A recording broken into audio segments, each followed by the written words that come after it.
Hello, this is Lee Umphrey, president of EMDC, and I'm here with my friend Nicolle Littrell, who is the DoryWoman Rowing, established in Belfast a year ago. And I was in her dory on Belfast Harbor a few weeks ago, and I can tell you what a great experience it is. Not only does Nicolle teach you about technique, proper technique, but she talks about wellness and mindfulness and just enjoying being out in the water. So Nicolle, welcome. Thank you so much, Lee. I'm really happy to be here. Great. So what made you start this business, DoryWoman Rowing? Well, it was really the pandemic.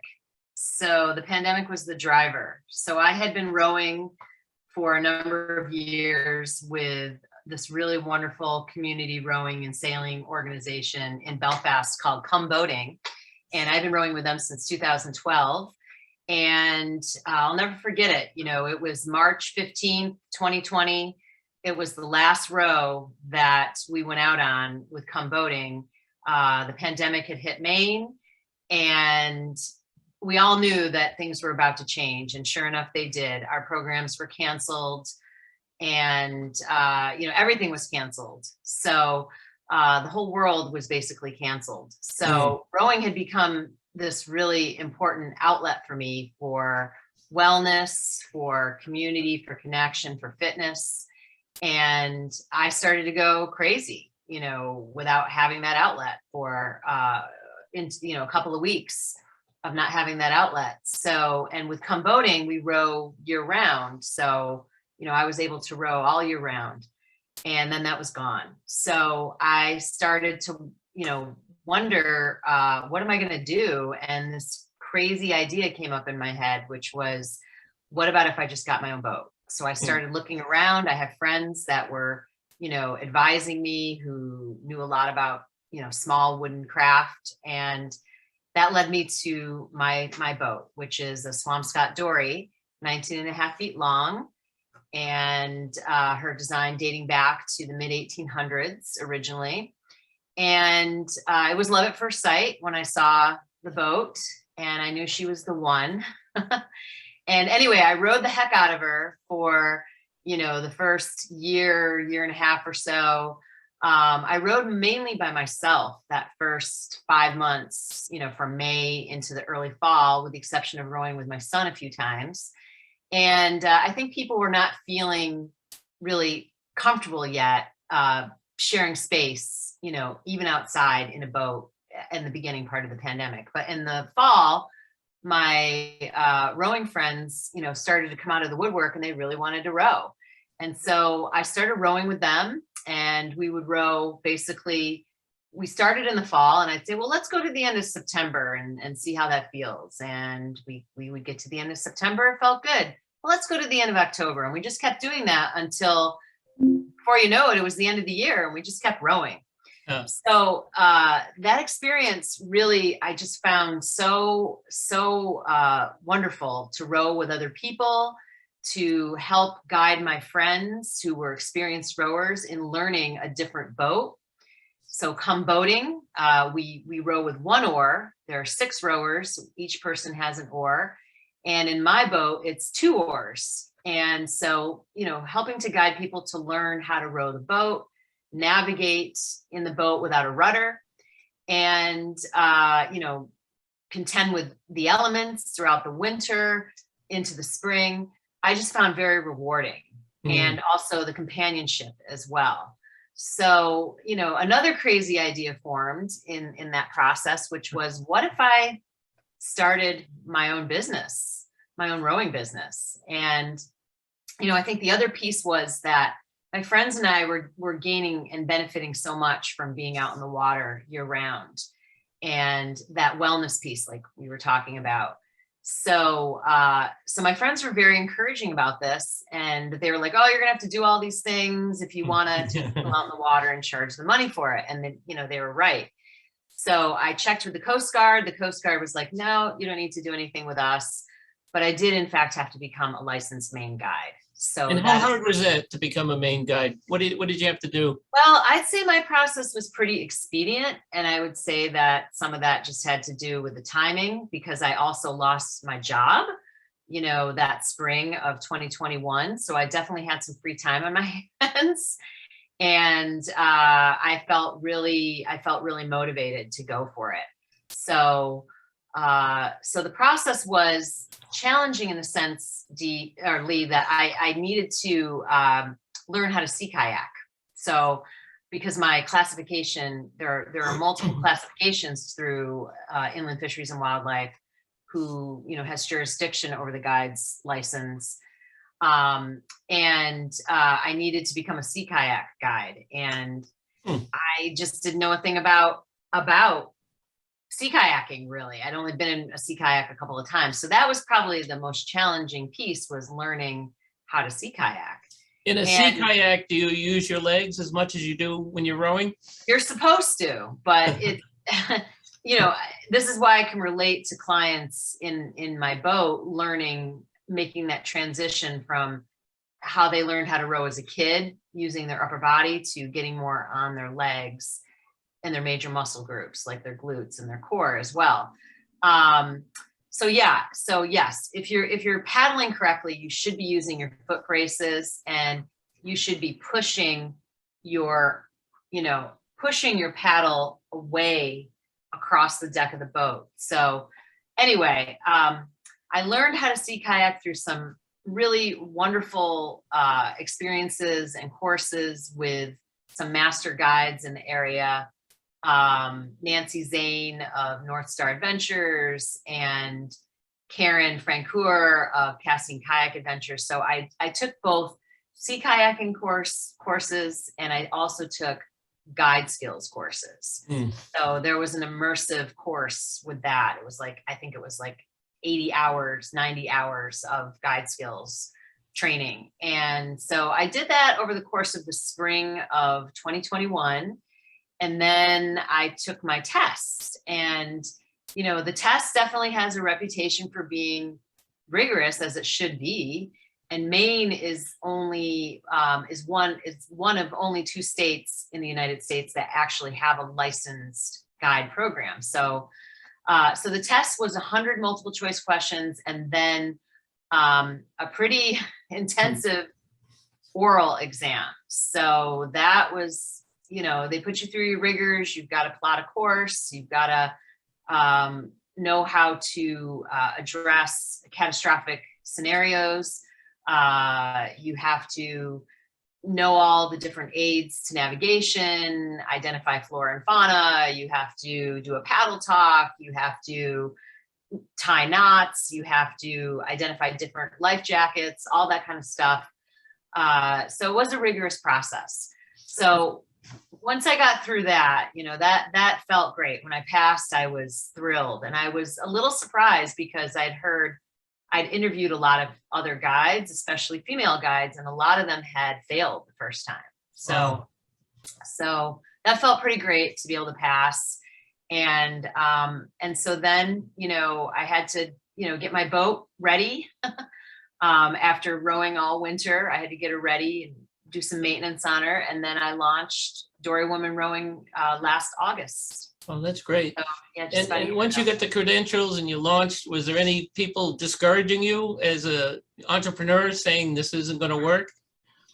I think it never had this, certainly there are a lot of guides that have their own businesses and also guide for, other guides, other outfitters. But I think that this is a very unique business. There's really nobody doing anything like this, offering rowing, focused rowing outings, lessons, tours in a wooden dory boat.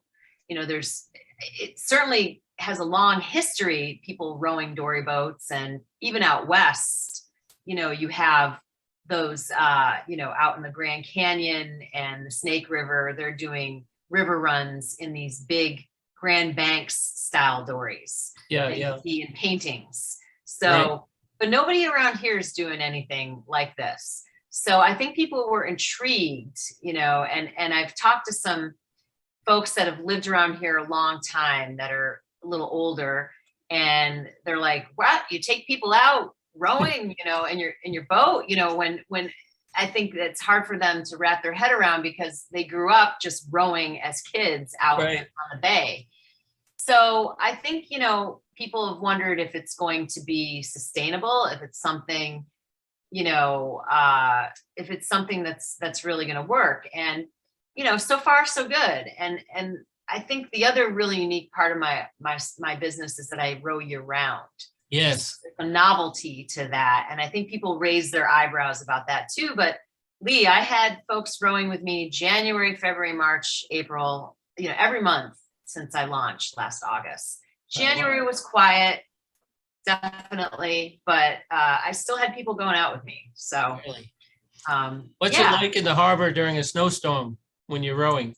Ooh, it's one of my favorite times to be out there. So in January last year, our first nor'easter, I went out with a friend as opposed to a client. Yeah. And I just had to go out there. And I went out there, again, I'm not,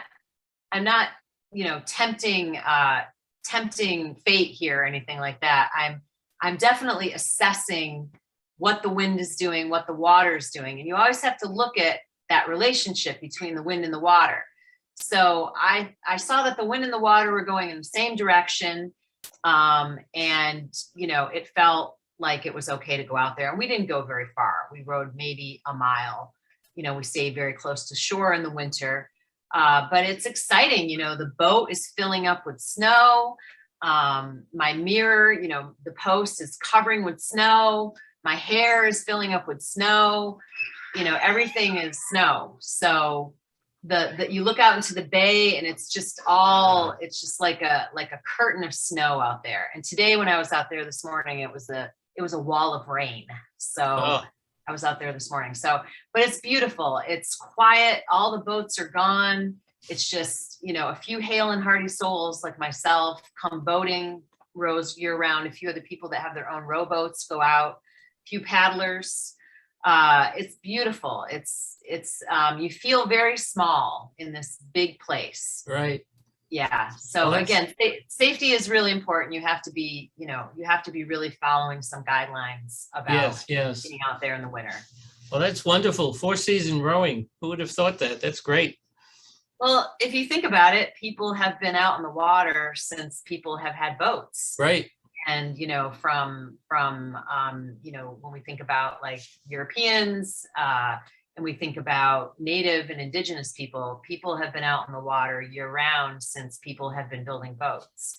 And that's been because they've had to, right? They've had to use boats for sustenance, for getting from point A to point B. And so one of my favorite characters out of history is a Dory woman named Ida Lewis, who is from Rhode Island. I don't know if I mentioned that on our row, Lee, but her name is Ida Lewis.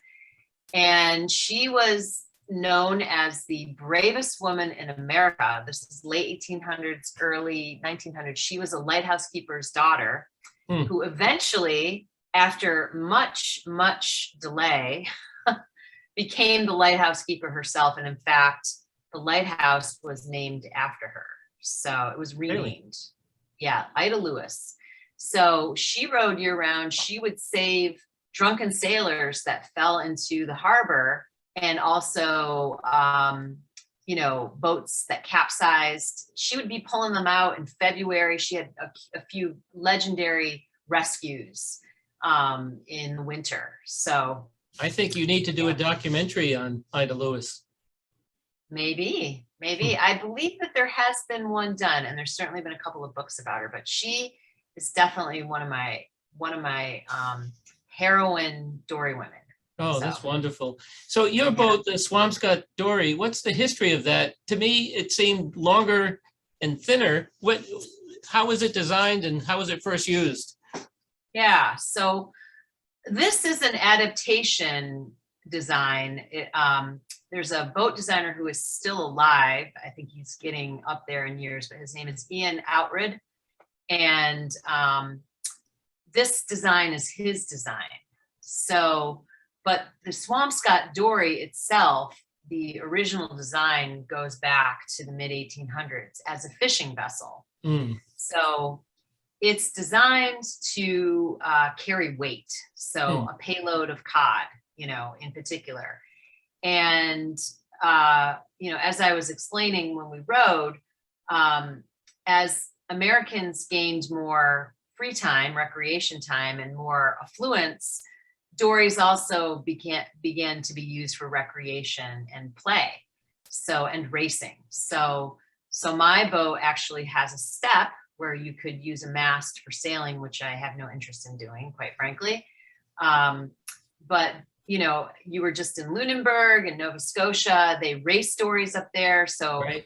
I'm going to send you a video, actually, that my friend that lives up there about the international dory races. Yeah.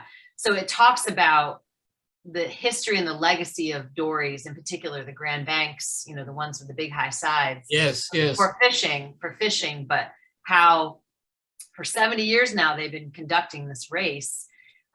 So again, dories are a work vessel, they're a work boat, but people started using them for racing and sailing and recreation. So my boat, I think, is really, obviously I'm not fishing in it, and my guide's license doesn't cover that, so don't come fishing unless we're just going out as friends. But yeah, my boat is distinctive in that she has a flat bottom. And what's her name? Her name is Sorcière, which means witch in French, and a lot of people are intrigued by that name. And it connects to, as a little girl, I was really drawn to all things magical, mythological. I had some books that I liked about witches, about Greek mythology. And so that just reminds me of, that part of my childhood. And my heritage on my father's side is Franco, so French Canadian. And so, and my son is also a French speaker. His father is French, and so he's a French speaker. So all that combined, I knew I needed to come up with, a French name for her. So Sorcière means witch. Perfect. And it also connects to, anytime I'm out in the water, it feels like magic. So that's wonderful. Yes, thank you. So in terms of reaching people, have you found that there's been a lot of tourists or local Maine people who have been your clientele? It's really evolved in an interesting way. I definitely get visitors to the area. And when I mentioned January, February, March, I had people visiting, were visiting Belfast, coming out with me in the winter. In fact, I had this family visiting from Wisconsin that said to me, it was March. And they said, we're surprised, it's Maine. There's not more to do on the water. And I'm like, well, it's March. It's March. And most people that have on the water businesses, I wouldn't say everyone, but most people, it's going to be May to September, May to October. So at least a lot of, the paddling outfitters. But what's been interesting, Lee, is that I feel like a good portion of my business is actually locals, people that live in Maine. So I've got people that live in this general region of Waldo County, Penobscot County, and then I've got people that come up from Portland too. So Bangor, Portland, Blue Hill.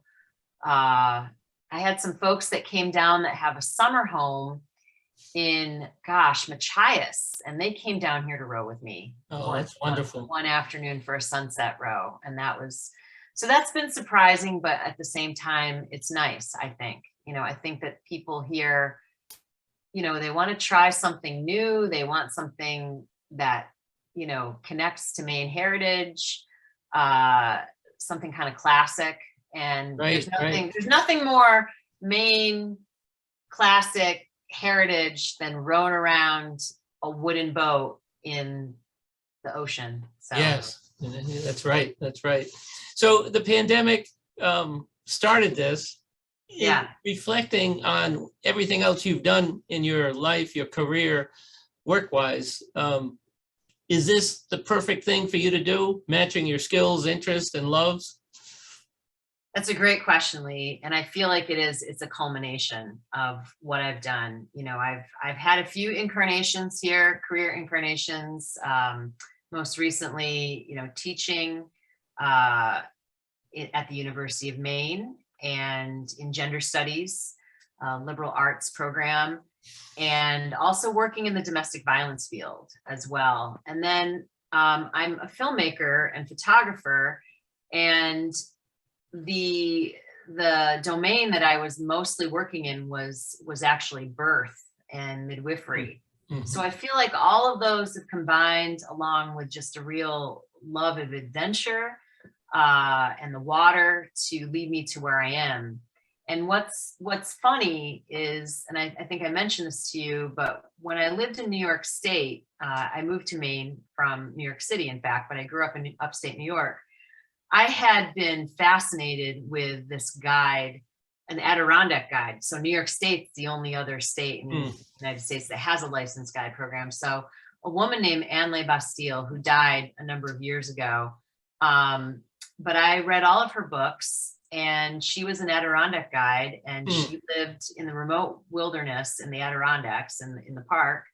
And I was just fascinated with her. And then coming to Maine early on, I learned about Fly Rod Crosby. And so I was just really, those were just sort of like, wow, in another life, maybe I could do something like that. Well, you're doing it now. I am. I mean, I'm not living in the, in the backwoods or anything like that, but, I am. And so that feels very satisfying, and feels like it's come full circle, and surprising that, you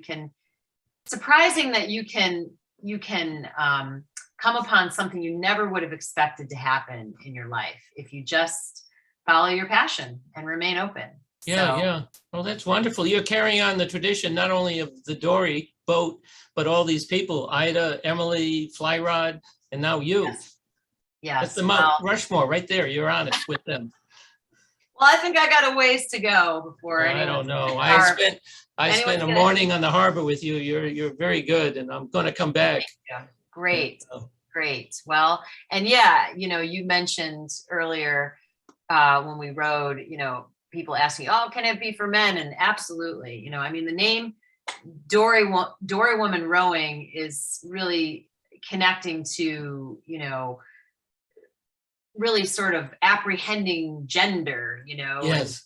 and what we commonly hear, what we've heard through the ages, is Doryman or Doryman, Right. Exactly. So the Doryman is the fisherman, he is, or you hear about, the Doryman stroke, and it's all probably not being intentionally harmful or anything like that. But, the fact is, this is trying to call attention to that women row these boats. I know that there are a number of women that row these kinds of boats. You were just in Lunenburg, so there are a few up there, and down in Gloucester, and probably in between, lots of us. So it's meant to call attention to that, and kind of flip it on its head a little bit. It is equity. That's really good. Yeah. So yeah, DoryWoman Rowing. I love it. It's open to all people of all genders, all skill levels, all body types, all ages. I've had folks on the boat from age 7 to 77. So, yeah. Great. It's an equity row. Yes. Yes, it's an equity row right there. Well, you've been a very successful small business startup. It's been 1 year, but you've been remarkable. You've been a TV star. You're in Down East magazine. You're just wonderful. And I just have to say, it was the best day of my summer going with you on the harbor. Oh my gosh. Well, thank you, Lee. That's very kind of you to say. And I had fun rowing out there with you too. And I'm looking forward to doing some more rowing with you. So. Oh, great. I'm glad I wasn't as bad as I thought I was going to be. You're a very encouraging captain. Well, I want people to feel good out there. I mean, it's about learning the technique, but it's also about taking a pause and just looking out into the bay.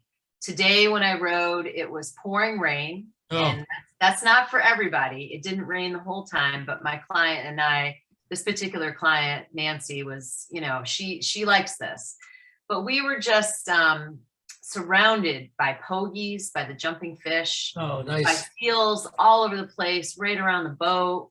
Of course, the fishing vessels were out there today, you know, going after the pogies. I think it's the last day that the commercial vessels. Exactly. can- Right. Yeah. So, So you know, the fishermen and the seals are eating all the fish, getting all the fish. yes. Yeah. And the ospreys were fishing. I mean, it was really extraordinary. So it's about, you know, it's about a lot of things. I think it's mind, body, and soul. I really do. I think that the rowing is mind, body, and soul. So, It is. yeah. There it is right there. So Yeah. Nicolle, thank you so much. I'll direct people to your website. We'll post that on here, and Great. we'll get everybody out on the water with you. Okay. Please come on down and row in Belfast Harbor. You won't regret it. I don't Great. think you'll Well, regret thank it. you so Yeah. much. Thank you.